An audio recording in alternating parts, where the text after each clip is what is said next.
Welcome. स्वागत है आपका एग्जाम बट में। मेरा नाम है गौरव सैन और आज की इस वीडियो में हम बात करेंगे CUET और उससे जुड़े हुए पेपर 3 के बारे में। जो पेपर 3 है आपका जनरल एप्टीट्यूड का, उसके बारे में हम चर्चा करेंगे। जो आपका पेपर 3 है और पेपर 3 से जुड़ा हुआ जो आपका सिलेबस है, जो कोर्स, जो करिकुलम आपके सामने आया है, उसके बारे में आज हम बात करेंगे। और जनरली बात करेंगे कि आपका स्ट्रेटजी, जो प्रिपेयर्डनेस का लेवल है, आपको how to go about CUET, जो कि अब यूनिवर्सिटीज में UG एडमिशन के लिए आपको जो एग्जाम देना पड़ेगा, it has come with I can say it has come with many complication. ये जो कॉम्प्लिकेशंस आई हैं स्टूडेंट्स के माइंड में और उनकी स्ट्रेटजी के बारे में, अब यूनिवर्सिटीज में कैसे एडमिशन लेना है और उसका प्रोसेस क्या होगा, इसके बारे में बात करेंगे। और बात करेंगे कि जनरल एप्टीट्यूड का जो पेपर 3 आपके सामने होगा,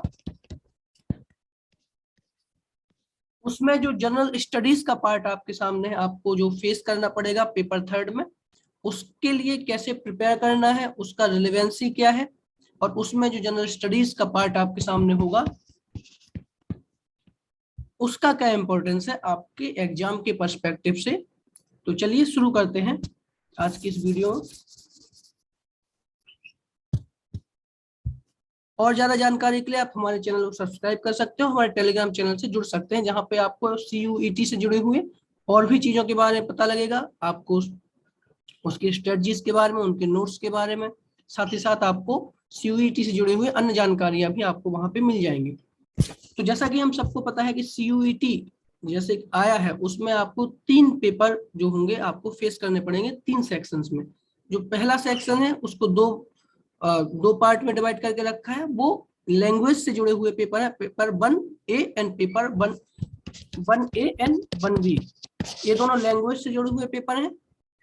इसके अलावा जो आपका सेकेंड पेपर है वो डोमेन से जुड़ा हुआ पेपर है। डोमेन की आज हम चर्चा नहीं करेंगे, पर डोमेन के बारे में जितना आपको पता है मैं बता देता हूँ कि डोमेन यूनिवर्सिटीज ने अपना जो एक एडमिशन प्रोसेस के लिए, सिलेक्शन के लिए, एडमिशन के लिए अपना जो एप्लीकेशन फॉर्म निकाला है, उसके हिसाब से कई यूनिवर्सिटीज ने ऐसा निर्देश दिया है, ऐसा डायरेक्टिव दिया है कि आपको डोमेन में जो जिस कोर्स में आपको एडमिशन लेना है, आपको उस डोमेन का सब्जेक्ट जो है उसको आपको उसका पेपर देना है। वो सपोज दैट कि अगर आपको DU में हिस्ट्री का पेपर, हिस्ट्री चूज किया, अगर आपको UG आपको हिस्ट्री ऑनर्स से करना है, तो डोमेन में आपको वो सब्जेक्ट लेना होगा। डोमेन में 25 सब्जेक्ट को लिस्ट कर रखा है, आप उसमें चूज कर सकते हैं।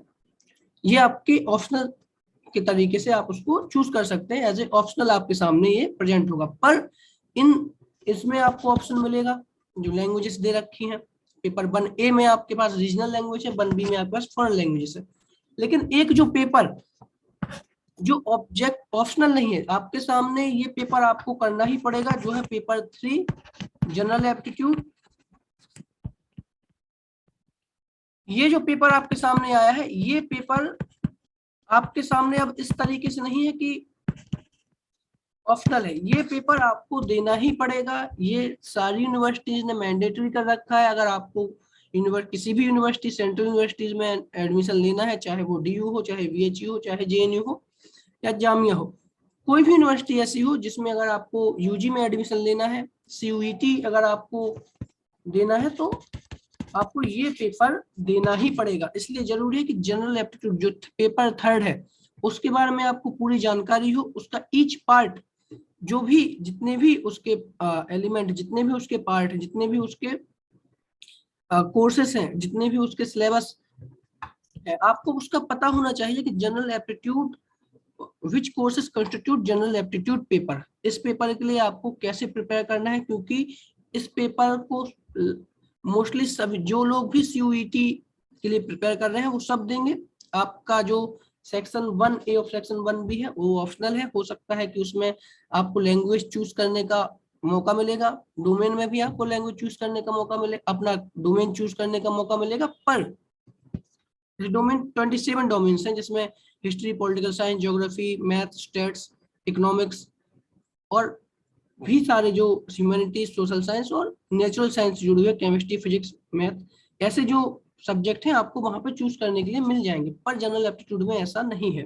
इसे जनरल एप्टीट्यूड का पेपर के बारे में प्रॉपर एक समझ होना, अंडरस्टैंडिंग होना और उसका रिलेवेंसी क्या है, इसके बारे में जो हम वीडियो बना रहे हैं उसमें हम आपको बताएंगे कि जो जनरल स्टडीज का पार्ट है वो कितना रिलेवेंट है जनरल एप्टीट्यूड के पेपर में। पहले आप जनरल एप्टीट्यूड का पेपर है क्या आप उसको समझ लीजिए, वो उसमें कौन कौन से ऐसे सब्जेक्ट हैं जो आपको कवर करने पड़ेंगे, क्योंकि यहाँ पे एक कट थ्रोट कंपटीशन होने वाला है अब यूनिवर्सिटीज में एडमिशन के लिए।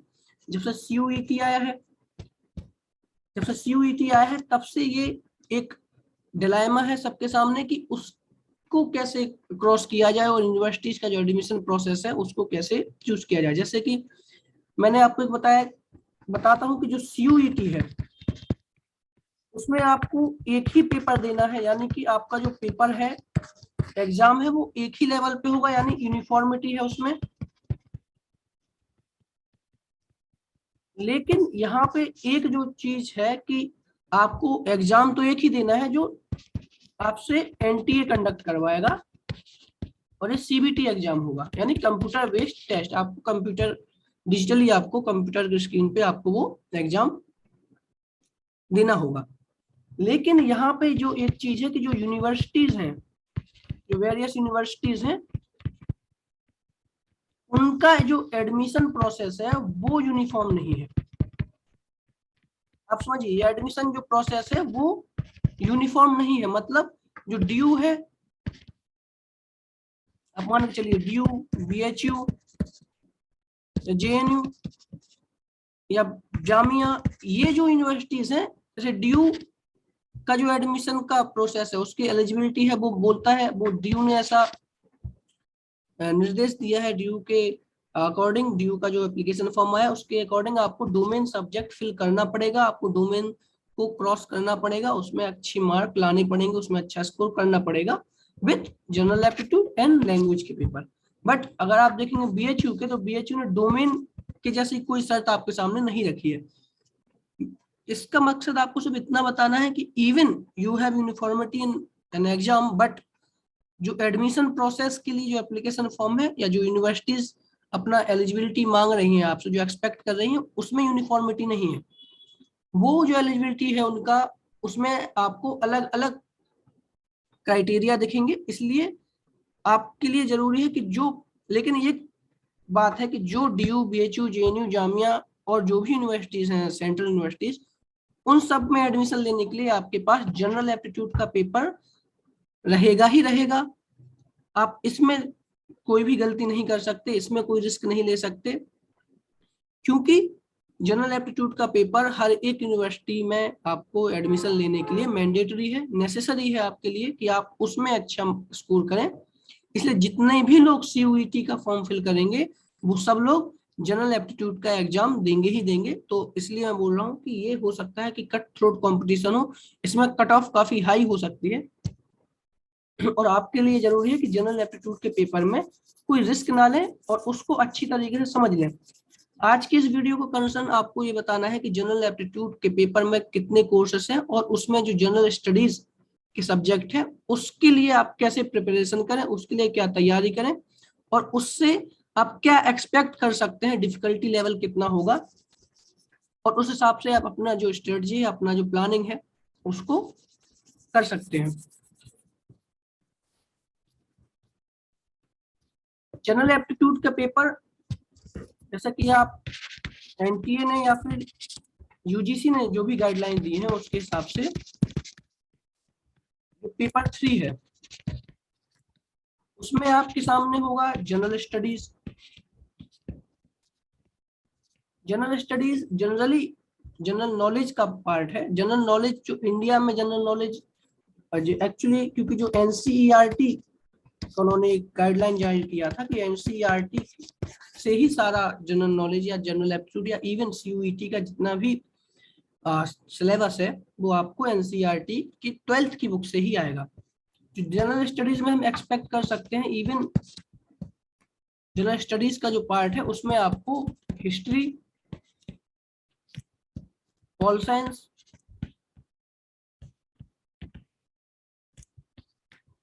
ज्योग्राफी,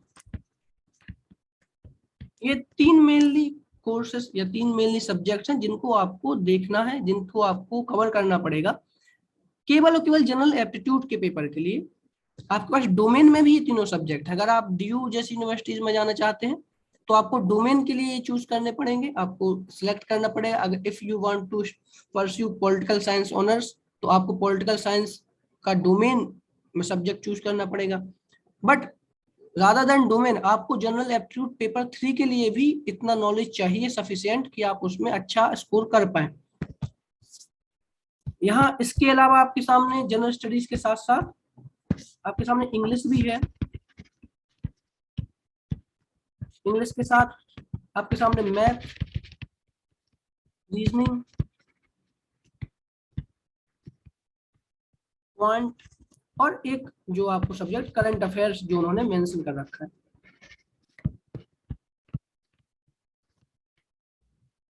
एग्जाम बट पे हमारा कमिटमेंट है कि हम जो स्टूडेंट्स हैं उनके सामने जो कॉम्प्लिकेशंस आए हैं उन सबको दूर करना है और उनको एक वन स्टॉप सॉल्यूशन के रूप में आपको एग्जाम बट पे सारी वीडियो, सारी स्ट्रेटजीज हैं आपको मिल जाए। इसलिए अभी इस वीडियो का कंसर्न है कि आपका जो जनरल स्टडीज का पार्ट है उसमें आपका स्ट्रेटजी क्या होना चाहिए।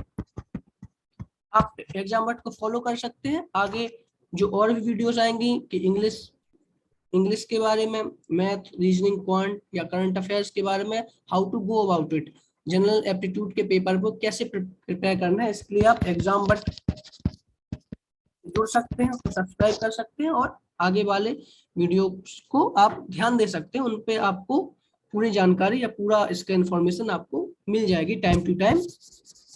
पर अभी के लिए जैसा कि मैंने बात की कि आपका जनरल स्टडीज को लेकर क्या अप्रोच होना चाहिए, ठीक है, क्योंकि जनरल स्टडीज का जो एक ऐसा एक पोर्शन है जिसके बारे में भ्रम ज्यादा है। भ्रम मतलब डाउट मैं बोल सकता हूँ कि लोग जो स्टूडेंट्स हैं एक्चुअली वो इस बात को लेकर समस्या में है या इस डिलेमा में है कि जनरल स्टडीज के पेपर को कैसे प्रिपेयर करें या उसका जो पोर्शन है जनरल एप्टीट्यूड में उसको कैसे प्रिपेयर करें, क्योंकि हिस्ट्री, पॉलिटिकल साइंस और ज्योग्राफी ये जो सब्जेक्ट हैं ये काफी एक्सटेंसिव हैं, काफी वास्ट है इनका सिलेबस। अगर आपके पास 2 महीने ही है, अगर आपके पास 2.5 महीने हैं और मान के चलिए 2 महीने हैं, तो 2 महीने क्या सफिशिएंट है एक ऐसे सब्जेक्ट्स को कवर करने के लिए जो आपके सामने आप समझ सकते हैं हिस्ट्री, पॉलिटिकल साइंस और ज्योग्राफी। ये अपने आप में कोई बहुत छोटे या बहुत स्मॉल सब्जेक्ट नहीं, ये अपने आप में काफी एक्सटेंसिव, काफी वास्ट सिलेबस है इनका। इसलिए आपको जरूरत है कि जब आप जनरल स्टडी जैसे पेपर में जाए तो काफी स्मार्ट प्रिपरेशन हो आपका, जो एक काफी स्किलफुल तरीके से, आप प्लान्ड तरीके से ऐसे सब्जेक्ट्स को प्रिपेयर करें ताकि आपको डिस्ट्रैक्शन ना हो और ना ही आपका टाइम वेस्ट हो ऐसी चीज को प्रिपेयर करने में जिसका रिलेवेंसी ही नहीं है। क्योंकि CUET पहली बार हो रहा है तो what they expect from you, अभी तक उन्होंने ऐसा कोई भी पेपर अभी आपके सामने नहीं आया है जिससे आप अनुमान लगा सकें या प्रिडिक्शन कर सकें। पर हाँ, जितना एक्सपर्ट्स के सजेशन है उस हिसाब से आपको जनरल स्टडीज का जो पोर्शन होगा जनरल एप्टीट्यूड वो काफी काफी सैलो होगा, काफी इस तरीके से होगा जो आपसे एक्सपेक्ट करेगा कि आपको जो मेजर इवेंट्स हैं, मेजर जो उसके टॉपिक्स हैं उनकी जानकारी हो, और पर उन मेजर टॉपिक्स को कैसे प्रिपेयर करना है या वो मेजर टॉपिक्स हैं कौन कौन से, या जो इम्पोर्टेंट टॉपिक्स की जहाँ पे बात होती है। क्योंकि स्ट्रेटजी तभी बनाई जा सकती है जब आपको पता हो कि आपको पढ़ना क्या है, what is there to read. क्योंकि सबसे बड़ी समस्या ये है कि इन कोर्सेज के साथ कि इसमें कैसे एक फिल्टर किया जाए कि क्या पढ़ना है क्या नहीं पढ़ना है। तो पहले हिस्ट्री से शुरू करते हैं। हिस्ट्री का जो आपके सामने पोर्शन है या जो हिस्ट्री को आप कैसे एक्सपेक्ट कर सकते हैं कि हिस्ट्री में क्या पढ़ना है। देखिए, हिस्ट्री अपने आप में काफी, मैंने जैसे बताया, काफी एक्सटेंसिव, काफी वास्ट इसका सिलेबस है। आप उसको 1 या 2 दिन में प्रिपेयर करने जैसी भूल नहीं कर सकते। पर यहाँ पे आप मान के चलिए कि हिस्ट्री एज ए डोमेन और history in general aptitude paper 3 these are two different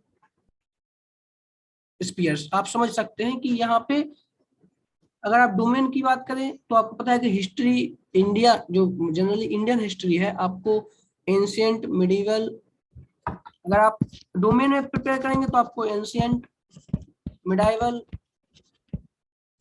और मॉडर्न, इन तीनों के साथ साथ वर्ल्ड हिस्ट्री भी कवर करनी पड़ेगी, और ये भी काफी डिटेल में, क्योंकि अगर वो आपसे एक्सपेक्ट कर रहे हैं कि आप एनसीईआरटी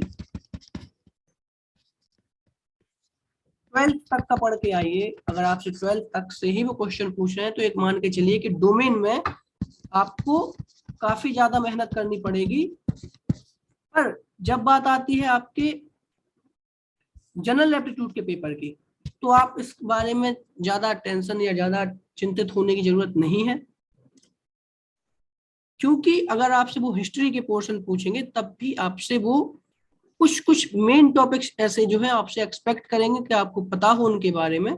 इसलिए मेरा जो स्ट्रेटजी है, जो प्लानिंग आप कर सकते हैं, इस तरीके से कर सकते हैं कि जो मेजर पोर्शन है उसमें दो चीजों को जरूर याद रखना जब आप हिस्ट्री प्रिपरेशन करें किसी भी सोर्स से।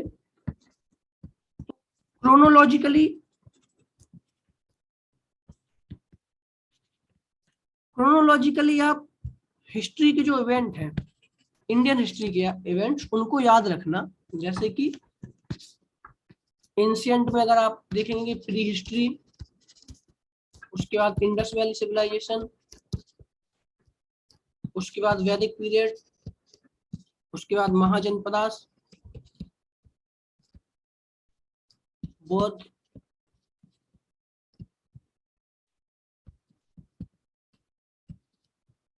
बौद्धिज्म, जैनिज्म, ये आपको बताने के लिए कि आपको इनका जो एक कालक्रम है, कालक्रम जिसे बोलते हैं कि पीरियोडिकली आपको याद रखना है कि प्री हिस्ट्री का जो समय है उसका जो डेट है, या इंडस वैली का जो डेट है 2500 बीसी, वैदिक पीरियड का जो डेट है आपके पास जैसे 2500 बीसी आपके सामने देखने को मिलेगा, यहाँ 1500 बीसी से 600 बीसी। फिर उसके बाद महाजनपदास का जो समय है, बुद्ध जैनिज्म का जो समय है, या मौर्यन एम्पायर, ये सब चीजें आपको क्रोनोलॉजिकली याद रखनी है। कहां तक? इंडिपेंडेंस तक। आप समझ रहे हैं? आपको जो एंशियंट, मिडिवल और मॉडर्न, ये तीनों के जो इवेंट है, मेजर इवेंट, उनको आप क्रोनोलॉजिकली याद रखना है, क्योंकि अगर आप क्रोनोलॉजिकली याद रखेंगे तो आपको वैसी समस्या नहीं होगी। आपको हिस्ट्री की इतनी समझ हो जाएगी कि जनरल एप्टीट्यूड जैसे पेपर में आप कम से कम अगर 7, 8, 10 क्वेश्चन उसके आते हैं तो कम से कम आप 5 या 6 क्वेश्चन को अटेम्प्ट कर पाए बिना कुछ और पढ़े हुए। अगर आप क्रोनोलॉजिकली इवेंट याद कर लेते हैं, इतनी मेहनत अगर उस पर कर लेते हैं, तो बाकी चीजों को लेकर आपको कम मेहनत करनी पड़ेगी। और जो इसके साथ अगर आपको कॉम्प्लीमेंट्री याद रखना है तो कुछ इंपॉर्टेंट टॉपिक्स हैं। क्रोनोलॉजिकली तो आपको पूरी हिस्ट्री याद रखनी ही है, उसके साथ ही साथ आप याद रखना कि कुछ टॉपिक ज्यादा इंपॉर्टेंट है, ज्यादा उनका रिलेवेंसी है, ज्यादा वो सिग्निफिकेंट है किसी और टॉपिक की वजह, जैसे कि इंडियन इंडिपेंडेंस,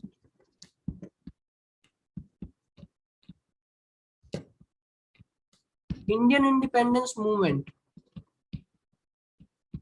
और उसमें भी गांधी, महात्मा गांधी का जो रोल है उसमें, और उसके उसके जो डिफरेंट मूवमेंट्स थे, नॉन कॉपरेशन मूवमेंट था, सिविल डिसोबीडियंस मूवमेंट था, क्विट इंडिया मूवमेंट था, इन चीजों को आप याद रख सकते हैं। ये चीज आप एक्सपेक्ट कर सकते हैं कि आपसे ज्यादा पूछा जाएगा, या इनसे क्वेश्चन आने की ज्यादा संभावना है, क्योंकि ये मेजरली मॉडर्न इंडिया से है और 12th की एनसीईआरटी में इस पे ज्यादा फोकस किया गया है। इसलिए आप ध्यान रखना कि जो इंडियन इंडिपेंडेंस स्ट्रगल है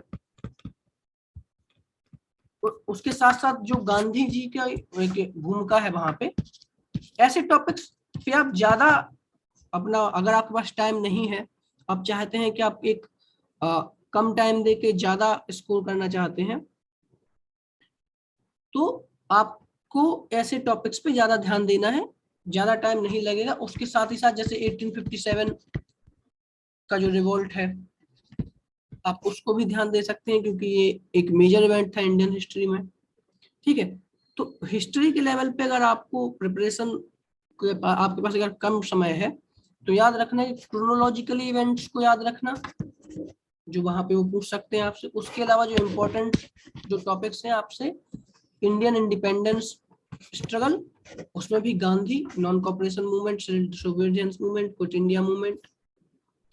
उसके साथ साथ 1857 का जो रिवोल्ट है, उस ऐसे टॉपिक्स को आप ज्यादा प्रेफरेंस दे सकते हैं बजाय किसी अन्य टॉपिक के। ये आपको हेल्प करेगा 10 क्वेश्चन में से कम 6 या 7 क्वेश्चन आप अटेम्प्ट कर पाएंगे, क्योंकि जो एक एक्सपेक्टेशन होगा उनका आपसे एज ए जनरल नॉलेज के पर्सपेक्टिव से, वो उतना ही एक्सपेक्ट करेंगे आपसे, डिटेल में बहुत ज्यादा चीजें नहीं पूछेंगे।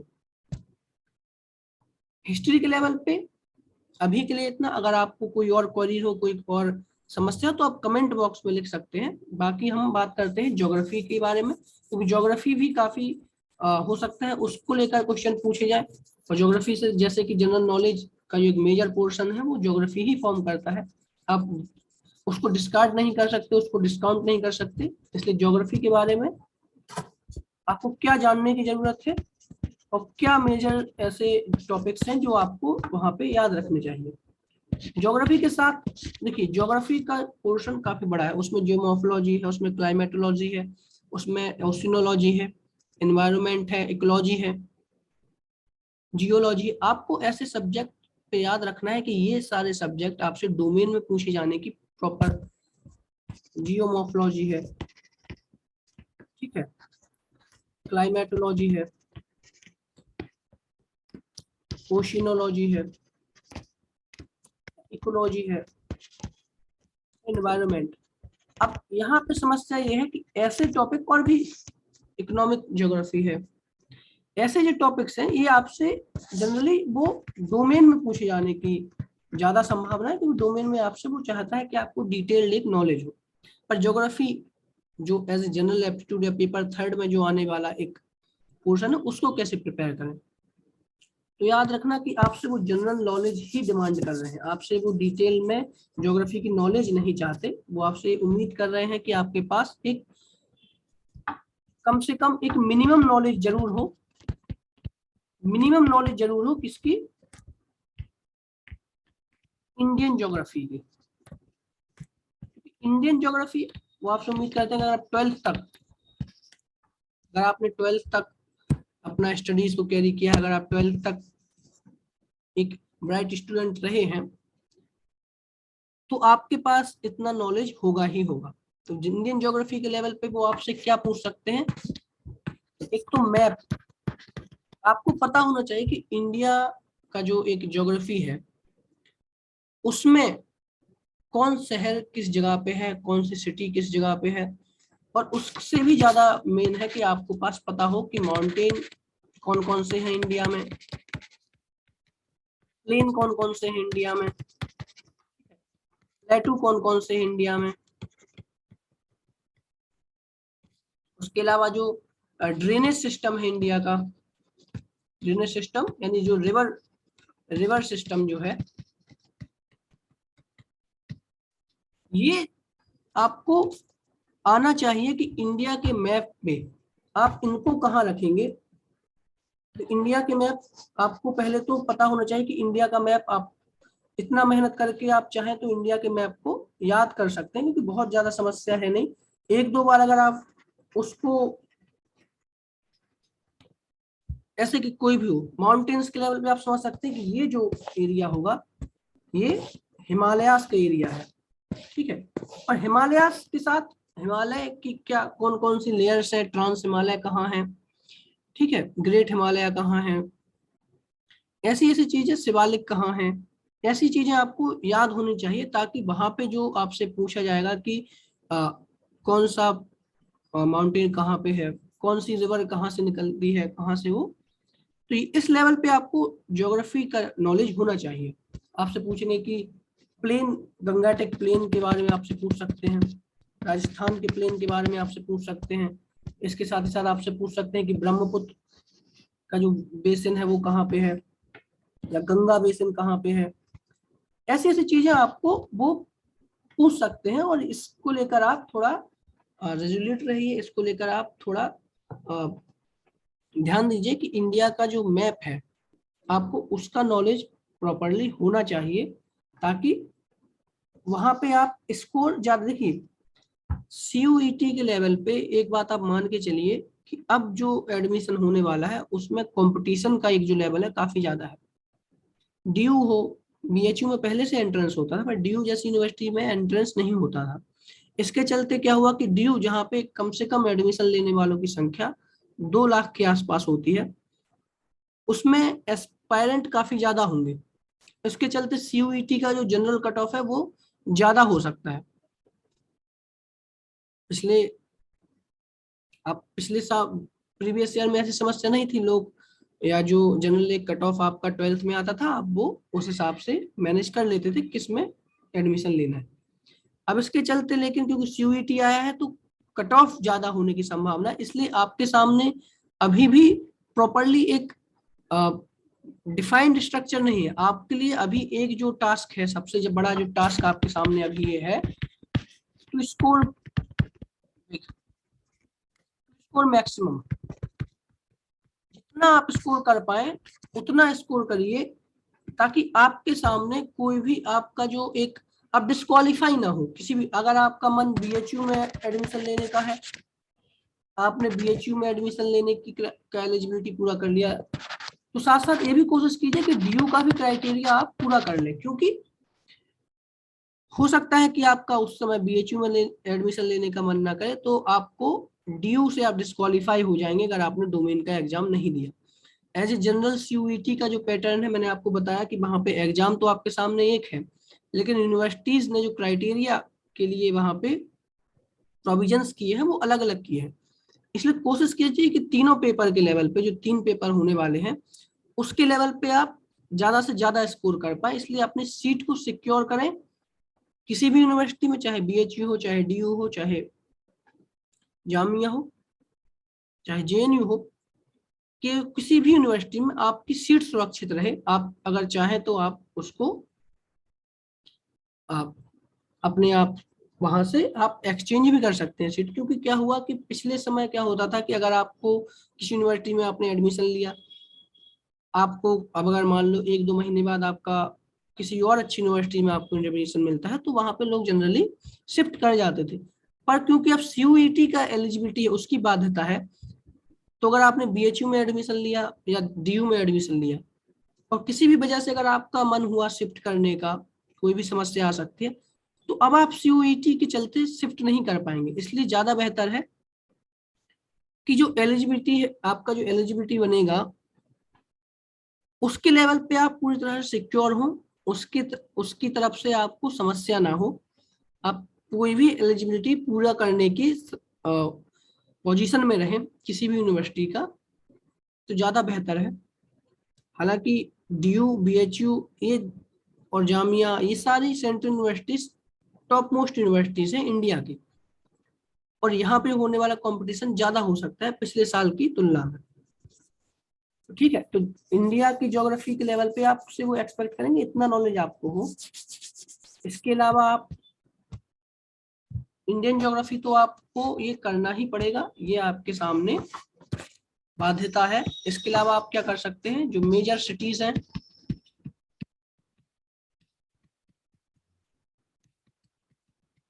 कैपिटल्स हैं, इंडस्ट्रियल हब हैं,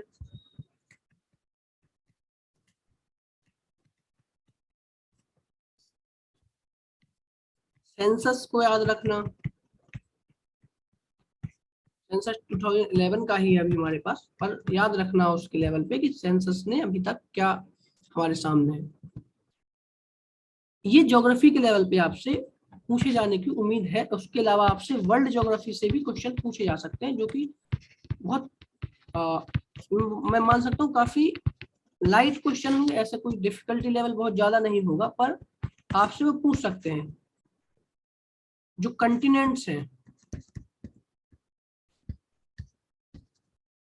कंटिनेंट्स का एक मैपिंग आपसे पूछ सकते हैं वो किसी भी लेवल पे, लेकिन आपको उतना डिटेल में नहीं जाना है। आप कंट्रीज जो हैं उनके कैपिटल, उनका जो ज्योग्राफिकल पोजीशन है, आप उनको याद रखना। और ये बहुत इजी है, अगर आप मैप पढ़ेंगे तो आपके सामने सिर्फ एक पिक्टोरियल इमेज होगी, उसके हिसाब से आपको समस्या ज्यादा नहीं होगी। इसलिए आप इतना ज्यादा डिटेल में ना पढ़ के दो तीन चीजों पे ज्यादा ध्यान देना कि जो कंट्रीज हैं उनका करेंसी क्या है, उनका कैपिटल क्या है, उनका ज्योग्राफिकल पोजीशन क्या है। इससे ज्यादा वो आपसे नहीं पूछेंगे। इंडियन ज्योग्राफी के लेवल पे भी आपसे ये उम्मीद करेंगे, ज्यादा बेहतर है कि आप इन पे ज्यादा फोकस करें। इससे आपका जो एक स्कोर, हाई स्कोर करने की जो प्रोबेबिलिटी है वो ज्यादा रहेगी किसी और कोर्स, किसी और व्यक्ति की तुलना में, किसी और स्टूडेंट कंपैरिजन में जो इन चीजों पे ध्यान नहीं देगा। क्योंकि मैं बता चुका हूँ कि काफी कट ऑफ ज्यादा जा सकती है, इसलिए आपको हर एक पोर्शन पे इक्वली आपको स्ट्रेटेजाइज करना पड़ेगा कि उसमें आप कोई भूल ना करें, कोई ऐसी गलती ना हो जो आपका फ्यूचर के लिए आपको समस्या हो। क्योंकि 12th तक आप लोकल इंस्टीट्यूट में पढ़ते हैं, 12th तक आपके पास मौका रहता है कि आप अपना जो एक इंटरेस्ट है आप वो डेवलप करें। पर ग्रेजुएशन के साथ साथ आपके सामने आपको इंटरेस्ट जो आपका जिस सब्जेक्ट में है आपको वो डिफाइन करना पड़ता है। आपको चूज करना पड़ता है कि आपको whether you want to pursue your graduation in science, in physics, in chemistry और इन पॉलिटिकल साइंस और हिस्ट्री। डीयू के लेवल पे पॉलिटिकल साइंस और हिस्ट्री दो ऐसे सब्जेक्ट हैं जो ज्यादा पॉपुलर है ह्यूमैनिटीज में, ज्यादातर लोग उन्हीं को परस्यू करना चाहते हैं। उसके अलावा बीए प्रोग्राम भी है जहाँ पे आपको दो कोर्स एक साथ मिलने का, दो कोर्स एक साथ लेने का एक सुविधा मिलती है। ठीक है, यहाँ पे एक जो आपके सामने आएगा पॉलिटिकल साइंस। पॉलिटिकल साइंस आपसे, political science as a domain subject काफी एक्सटेंसिव है, पर यहाँ पे आपसे पूछे जाने की उम्मीद सिर्फ और सिर्फ है, वो पूछेगा आपसे पॉलिटी और कॉन्स्टिट्यूशन।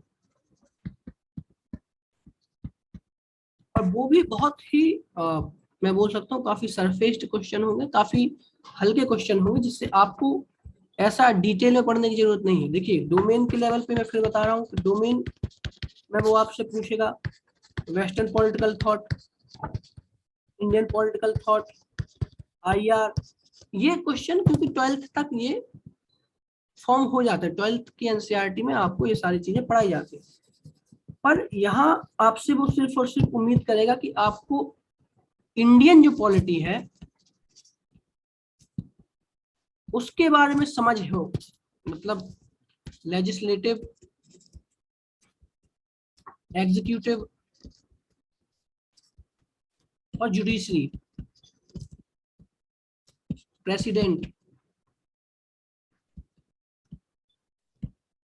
इन सब के बारे में आपके सामने कुछ ज्यादा नहीं तो कम से कम इतनी समझ जरूर हो कि आपको पता हो कि लेजिस्लेटिव कैसे फॉर्म होती है, या एग्जीक्यूटिव और लेजिस्लेटिव में क्या डिफरेंस है, एग्जीक्यूटिव को कौन हेड करता है, या एग्जीक्यूटिव का जो एग्जीक्यूटरी पावर्स है वो कहाँ से डिफाइन होती हैं, और प्रेसिडेंट का क्या रोल है, या प्रेसिडेंट कहाँ चेक रख सकता है, प्रेसिडेंट कहाँ पे इररिलेवेंट है, कहाँ पे उसका इंपॉर्टेंस ज्यादा है, या जुडिशरी। और ये दोनों इंटर रिलेटेड है, कॉन्स्टिट्यूशन और जुडिशरी जो आपका पॉलिटी है वो इंटर रिलेटेड है। और कॉन्स्टिट्यूशन के लेवल पे आपको जो मेजर पोर्शन याद रखने हैं कि कॉन्स्टिट्यूशन में कितने सेक्शंस हैं। ठीक है, उसके लेवल पे आपको याद रखना होगा कि जो मेजर पोर्शन है वो कितने हैं, कितने पार्ट है कॉन्स्टिट्यूशन के, कितनी लिस्ट है उसमें, कितने शेड्यूल्स हैं। आप समझ सकते हैं ये कोई बहुत ज्यादा टफ या डिफिकल्टी लेवल बहुत ज्यादा नहीं होगा। आपको लग सकता है कि टॉपिक ज्यादा है, पर if you want to score big आपको कम से कम उन टॉपिक्स को कवर करना होगा जो आपके सामने बहुत समस्या खड़ी ना करें ऐसी कि आपने वहां पे मैथ, क्वांट, इंग्लिश के लेवल पे तो आप अच्छा परफॉर्म कर पाए, लेकिन ये क्वेश्चन जो हिस्ट्री, ज्योग्राफी, पॉलिटिकल साइंस, अगर आपके क्वेश्चन आ भी रहे हैं, अगर आपका ये मिनिमम 20 से 22% भी अगर फॉर्म कर रहे हैं तो ये अपने आप में काफी गेम चेंजर हो सकते हैं। आपको इनको ध्यान देना होगा कि इनके लेवल पे आप वहां पे समस्या आपको ना हो। इसलिए आपको ज्यादा से ज्यादा क्या रखना है कि आर्टिकल कितने हैं इंडियन कॉन्स्टिट्यूशन में, कितने पार्ट हैं इंडियन कॉन्स्टिट्यूशन के, शेड्यूल कितने हैं, ठीक है। आपको ये चीजें याद रखनी। उसके साथ साथ जो मेजर पोर्शन है जैसे फंडामेंटल राइट्स और ड्यूटीज किस कॉन्स्टिट्यूशन है, किस आर्टिकल में है और क्या कहते हैं, कितने उनके नंबर है, आपको ऐसे वो याद रखना है। ये तो आपको याद रखना ही है, ये काफी इंपॉर्टेंट है क्योंकि एज ए मतलब एज ए सिटीजन वो आपसे उम्मीद, आप एनसीईआरटी की कोई भी बुक उठा के देख लीजिए, आपसे वो पूछेगा कि ये फंडामेंटल राइट्स आपके सामने होंगे या फंडामेंटल ड्यूटीज, आपको उसके कवर पे ही मिल जाएगा। एनसीईआरटी के कवर पे ही आपको ऐसी चीजें मिल जाएंगी जैसे फंडामेंटल राइट्स, ड्यूटीज, प्रीएम्बल। और ये बहुत टफ नहीं है, आप 1-2 बार इनका रिवीजन करेंगे आपके सामने बहुत समस्या नहीं होगी। तो ये आपके सामने क्या क्या अभी मैंने बताया, हिस्ट्री, पॉलिटिकल साइंस और ज्योग्राफी, ये how to go about it, how to strategize the preparation for general aptitude paper 3, आपको इन सब्जेक्ट्स में इन इन चीजों पे ध्यान देना है, ठीक है। बाकी इसके अलावा और भी आपकी कोई क्वेरी हो, कोई कमेंट हो, आप कमेंट बॉक्स में लिख सकते हैं। इसके अलावा हमारा एग्जाम बट का चैनल, टेलीग्राम चैनल है, उसको ज्वाइन कर सकते हैं, आपको फर्दर इंफॉर्मेशन इसके बारे में मिल जाएगी। अभी के लिए इतना ही, आगे मिलते हैं आपसे, धन्यवाद।